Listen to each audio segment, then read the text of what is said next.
السلام علیکم. ډیر خلک دا حال کوي یا موږ خاندان کې څوک راغلي ننوتی دي چې هغه د موږ خاندان دي نه.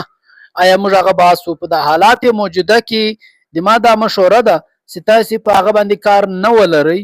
هغه پیلاله په خفیه کې کښېږدئ، کپۍ باندې کښېږدئ، کار مه بند لرئ. ولې که چیرې حالات موجوده کې تاسو هغه وڅېړئ، تر هغه زیات سردرد او زیات سوالونه به له تا کېږي، نو څنګه راغلی ده، نو ولې راغلی ده، نو څنګه ننوت، نو تا راوستی ده، ته به خبر هم نه یې. فی الحاله داسې هغه باندې کار نه ولرل سي.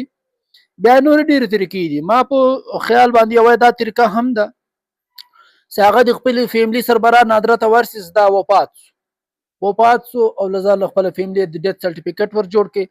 بیا چې دی پیږي، پیدایش یې پیږي، ګوتې پیږي، کار یې پیږي، تصدیق یې څوک کوي؟ نه کوي. او بل څه دا فی الحال حالات داسې دي چې زه خو یم چې کار نه ولرئ. په دغه طریقه یې ډیلپ سي پرېږدئ چې حالات لږ بدل سي، بیا تاسو دغه کار کوی سي. اوس پښتو یایي هغه چې کټر پښتون یې هم ګورمنټ کې خلک یي، په نادره کې هم خلک ولې نه یي، له هغو جم د 74 د 78 ریکارډ غواړي، ته ریکارډ راوړه.